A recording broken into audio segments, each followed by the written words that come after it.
Hello everyone, welcome to my update US gossip channel. Kody Brown sits in the confessional chair, breathing out slowly like he's preparing to unload a truth he's held on to for more than a decade, the Arizona light pouring through the blinds behind him as he says, "People think they know why I divorced Meri, but what they don't understand is that it wasn't about romance or favoritism or anything the internet thinks. There were things happening behind closed doors that nobody except me, Meri, and Robyn knew." And as the scene cuts to Meri walking through her empty B&B style Flagstaff rental, her voice cracks in her own confessional as she says, "When Kody told me he needed a legal divorce, I thought it was just for the kids, for the adoption, for something practical." He made it sound like there was no emotional motive at all, but now looking back, I realize he had already made a decision about me long before he told me, while Robyn, sitting stiff on her couch with wet eyes, shakes her head softly and says, "I never wanted anyone to be hurt, and I never wanted the wives to think I was pushing for anything, but there were conversations between me and Kody that I honestly wish I had never been a part of." And as the camera pans over Coyote Pass, that never-built, dreamlike land the Browns fought over for years, Kody's voice returns in narration, "Everything comes down to decisions and consequences, and I'll admit it, some of the decisions I made were strategic, but not in the way people assume. There was pressure from the church, from my own guilt, from finances, from my need to protect something more fragile than anyone realized." And suddenly the screen cuts to a flashback-style retelling of the months before the divorce, Meri sitting at a kitchen table in Las Vegas, her hands folded, confused and hopeful, saying, "Are you sure this is truly what's best for the family? Because I'm willing to do this if it means helping Robyn's kids," while Kody's voiceover adds, "Back then, I told her it was for the kids, and yes, it was for the kids, but there was more happening in the background that I couldn't bring myself to reveal." And the camera cuts to Christine, who folds her arms and says bluntly, "I don't think the adoption was the only reason Kody divorced Meri. I think he had already emotionally divorced her years earlier, and he just finally found the justification he needed to make it official." Then Janelle sighs in her confessional chair with that weary, straight-to-the-point tone, saying, "When he told us he was going to divorce Meri, he didn't present it like a choice, he presented it like a logistics plan, like something he scripted before talking to us." As the scene shifts again to a reenactment-style dramatization of Kody and Robyn sitting across from each other, Kody nervously twisting his wedding ring as he says, "I think it's time." The church elders reached out again. They want clarity, they want the family structure formalized, and honestly, "I want to have you legally recognized as my wife." And Robyn whispers, "But what about Meri? She'll think this is because of me." And he leans forward, lowering his voice like he's sharing a secret, "I'll handle Meri."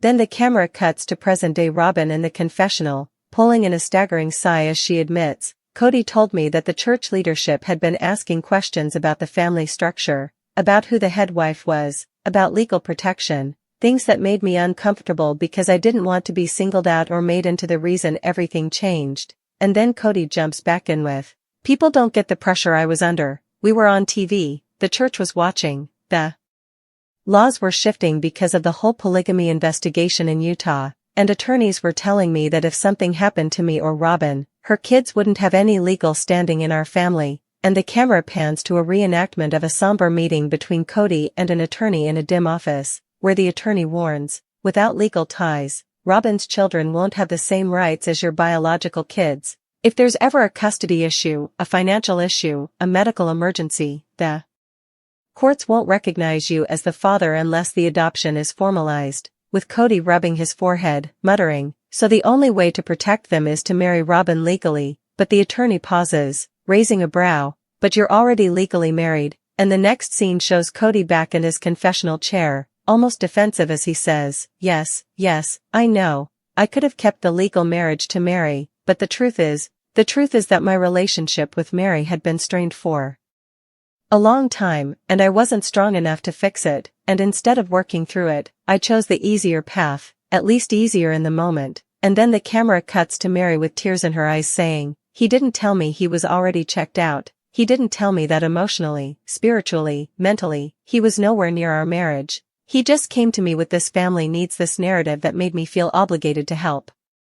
Then the narration slows as the screen fades to images of the Brown family through the years, the weddings, the moves, the Christmases, the awkward couch interviews, while Kody says, "But what people don't know is that I had made a deal with myself long before the legal divorce. If the emotional foundation isn't there, I wouldn't force it anymore." And Christine's voice cuts in, "That's the thing, though, he did force it, on us, for years. He expected us to push through our emotional struggles, but with Meri, he opted out." And then Robyn quietly adds, "I begged him not to do it unless he was absolutely sure.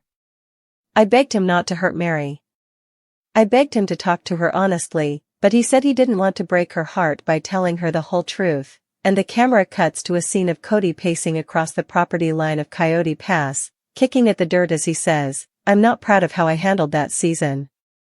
I wasn't honest, and I was trying to be strategic about everything, the show, the family image, the church, the kids, the finances, our future, and the divorce became a decision that solved a lot of problems at once." And suddenly the dramatic sister-wives music plays as the narration deepens and a producer's question appears on screen, asking, "So are you saying there was a bigger motive behind divorcing Meri than just adopting Robyn's kids?" And Kody leans back, eyes narrowing as he answers, "Yes, there was." And as the camera zooms in, he elaborates, "There were conversations about tax issues, inheritance, insurance, things that families don't usually talk about on television. And there were these rumors going on inside the church that we needed a stable legal marriage for the public because polygamy was under scrutiny, and the legal marriage to Robyn gave the family legitimacy." While the scene cuts back to Robyn looking down in guilt saying, "He told me not to feel guilty, but I did. I felt like the divorce was something he had wanted emotionally for years but finally found a reason to make happen."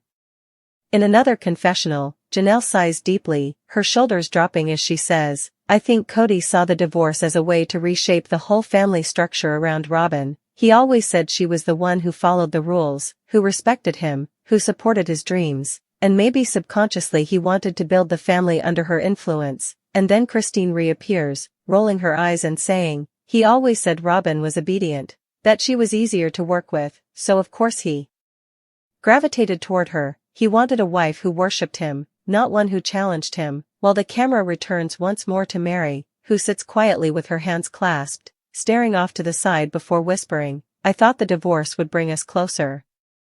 I thought he'd see my sacrifice and reconnect with me, but instead, he used it to pull away more." And the next shot shows Kody admitting, "I did distance myself. I was overwhelmed, and I didn't want to face the issues in my relationship with Meri." While he takes a long pause, then says something that feels like a confession years overdue, "I had already decided, in my heart, that my relationship with Robyn was the one I wanted to invest in most." Then the episode-style storyline builds to its emotional climax as the camera crosscuts between all the wives, Robyn crying, Meri staring hollow-eyed, Christine shaking her head, Janelle pursing her lips in frustration, while Kody says, "People think I'm hiding some big secret, some explosive truth, but the truth is simpler and more complicated at the same time. Divorcing Meri was a strategic decision, both legally and emotionally, and the secret isn't some scandal, it's that I didn't have the courage to tell her that I had already chosen Robyn long before I filed that paperwork." And Robyn whispers through tears, "I didn't want to be chosen that way." And Meri, swallowing hard, ends with, "He told me it was for the kids, but deep down, I think he wanted an escape, and I gave it to him."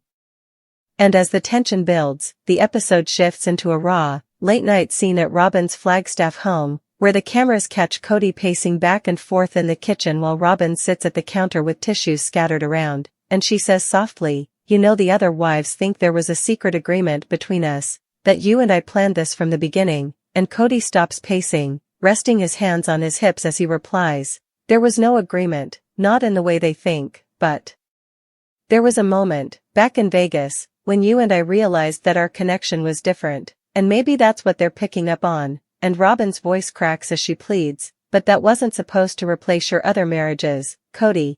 That wasn't supposed to be the foundation you rebuilt everything on." And he sinks into a chair, rubbing his eyes, saying, I know, but somewhere along the way, everything else fell apart faster than I could hold it together." Then the scene cuts to Janelle's confessional, where she shakes her head in disbelief and says, "Kody can say whatever he wants now. But he has to acknowledge that his behavior changed drastically after the divorce. It wasn't just legal paperwork, it shifted the emotional hierarchy in this family, and she looks off camera at a producer, adding, "Suddenly everything was Robyn's needs, Robyn's schedule, Robyn's house, Robyn's kids, and honestly? That hurt." The camera then zooms in on Christine, who gives a sad, reflective smile as she says, "People always ask why I left, but it was moments like this, moments where Kody made choices that confirmed what we all felt but didn't want to admit. He wasn't trying to balance 4 marriages anymore, he was building one marriage and expecting the rest of us to orbit around it," and her voice steadies as she adds, "The divorce didn't just legally separate him from Meri, it symbolically separated the whole family." Meanwhile, Meri reappears in her confessional chair, holding a cup of tea with trembling fingers, and she quietly says, "I remember after the divorce was finalized, I waited. I truly waited for him to come back and say, 'Now that that's done, let's work on us,' but he never did," and she lets out a heartbreaking little laugh as she adds, "I was the only one who thought the divorce would be the start of healing." Then the episode transitions into a producer-driven confrontation, where Kody sits down with Janelle in a neutral outdoor setting on Coyote Pass, the wind whipping around them as Janelle leans forward and asks bluntly, "Was there or was there not a private conversation between you and Robyn before you asked Meri for the divorce?" And Kody stiffens, replying, "We talked, but it wasn't a scheme," and Janelle fires back, "But it was a conversation that set everything in motion," and Kody's jaw tightens as he mutters, maybe it was," and the silence between them is heavy, years of resentment stitched into every breath. Then the narrator cuts in with that familiar TLC tone, "Next week, the Browns face the consequences of Kody's choices."